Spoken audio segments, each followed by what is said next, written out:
Bonjour à tous, on est sur le stand du Blackphone. Je pense que vous avez dû lire des choses sur Android à propos du Blackphone. C'est un projet qui est mené par l'espagnol Geekphone et une autre compagnie qui ont créé ce téléphone, le Blackphone. Alors vous savez, ça fait partie de ces smartphones qui protègent la vie privée de leurs utilisateurs. C'est en gros l'argument de vente. Et là, on vient d'avoir le détail sur justement qu'est-ce que ça apporte. Alors, point de vue design, on a un écran 4,7 pouces en HD, IPS, donc c'est pas mal. Enfin, regardez les angles de vision, ça s'assombrit pas non plus énormément. Côté processeur, c'est pas mal non plus parce qu'on a un quad-core cadencé à 2,2 GHz. On ne connaît pas la marque? Non, le gars nous a dit qu'on ne pouvait pas savoir, donc on n'a pas cherché plus loin. 2 Go de RAM et surtout 16 Go de mémoire flash. Alors sur cette version, il n'y a pas de slot de micro SD. Donc du coup, on ne sait pas. Normalement, les 16 Go ne sont pas extensibles, mais ça viendra peut-être dans une autre version. Voilà, en tout cas pour le hardware, il y a du Wi-Fi, il y a du Bluetooth. Il inclut également le GPS et tous les capteurs normaux, accéléromètres et autres qu'on peut trouver sur le marché. Alors, côté fonctionnalité, c'est là que ça devient intéressant. Lorsque vous démarrez le Blackphone, il faut impérativement identifier son téléphone via un QR code. Mais c'est uniquement un QR code, il n'y a pas besoin de donner son nom et son adresse. Ça, c'est déjà une première chose. Aussi, il faut savoir que toutes les données sur ce téléphone sont cryptées intégralement. Que ce soit ce que vous téléchargez, que ce soit vos contacts, tout va être crypté. Ça, c'est une option qui est activable directement dès le début. Alors, il y a plein de choses intéressantes en fonctionnalité sur le Blackphone et on va commencer par exemple par le Smart Wi-Fi. C'est une petite application. En gros, si on a bien compris, il va désactiver tous les messages Wi-Fi résiduels du temps que vous n'avez pas, on va dire, trusté, c'est-à-dire fait confiance à un réseau. En gros, vous êtes connecté à vos réseaux domestiques, vous dites je lui fais confiance, donc vous vous connecterez tout le temps sur lui.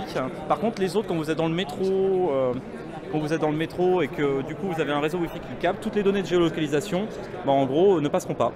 Ça, c'est quelque chose d'assez sympa. Alors ça, à mon avis, c'est vraiment le cœur du Blackphone. Vous savez, lorsqu'on va sur la suite Google, on tombe généralement sur des applications à télécharger, c'est à ça que ça sert, mais surtout on vous demande des permissions. Et cette application va accéder à vos contacts, votre téléphone. Et bien là, sur le Blackphone, il va être possible de donner les permissions selon les applications. Et ça, c'est vraiment sympa parce que regardez, là j'ai ma liste d'applications. Là j'en ai ouvert une, mais j'ai ma liste d'applications ici, messaging, musique, phone. Oh bah tiens, j'ai pas envie que toutes ces applications accèdent à mon Wi-Fi. Hop là, vous faites ça et ensuite c'est terminé. Toutes les applications n'auront pas accès au Wi-Fi. Et ça, c'est possible quelles que soient les applications que vous téléchargez. Il est toujours possible de passer des coups de fil avec ce téléphone, mais que vos appels normaux qui passeront par votre opérateur ne seront pas cryptés. Pour ça, Blackphone propose une application qui s'appelle Silent Circle Mobile à télécharger et qui sera en présent par défaut sur ce téléphone.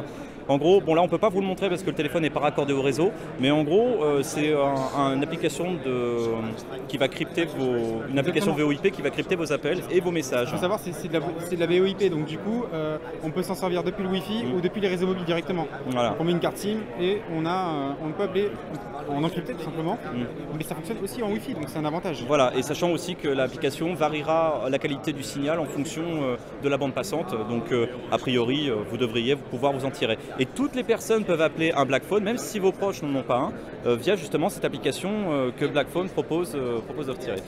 Le smartphone va coûter 629 $. Il y a des services à acheter dessus. Oui, forcément, il faut bien que Blackphone se paye un peu sur la bête, mais il y a des services à acheter dessus, notamment le service SpiderHawk, qui est un service de stockage crypté en ligne dans le cloud. Certains services seront gratuits à l'achat et puis après il faudra payer une petite somme au bout d'un an, 2 ans, selon 10 $ par mois. Ça ne semble pas excessif pour en tout cas le service qui est rendu. 629 $ pour les specs de ce téléphone, c'est vrai que c'est pas donné, mais peut-être c'est le prix entre guillemets de la sécurité et de la vie privée. Donc à voir.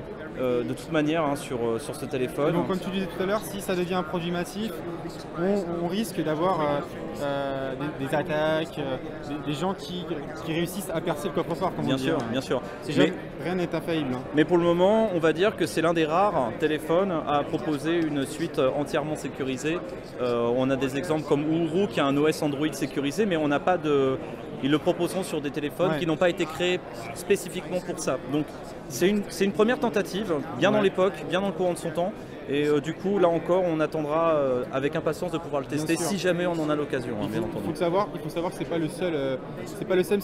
pas la seule déclinaison Android qui est sécurisée. Hein. Il y a aussi la NSA qui en a fait, il y a la CIA, enfin, il y en a plusieurs organisations qui cryptent leur téléphone, aussi les terminaux Android des Maisons Blanches qui sont cryptés, avec notamment des services de Samsung. On a pas mal de diversité un petit peu partout. Sauf que là, il ne s'agit pas d'un téléphone qui a été commandé par un gouvernement. Là, ça va être vraiment destiné au grand public et à tous ceux qui veulent. Tous ceux qui veulent protéger leur vie privée. En tout cas, ça sera éprouvé hein, de toute manière. Hein, exactement. Hein, pour ceux... Sachant également, et on terminera par là, que le code source des applications, par exemple comme l'application Security Center, est un open source. Tout le monde peut aller le voir. Donc, et peut accéder au code. Pour en faire d'ailleurs un bon ou un mauvais usage, ça dépend. Donc, voilà, Tony et Léo, OMWC, sur le stand du Black Phone. Salut!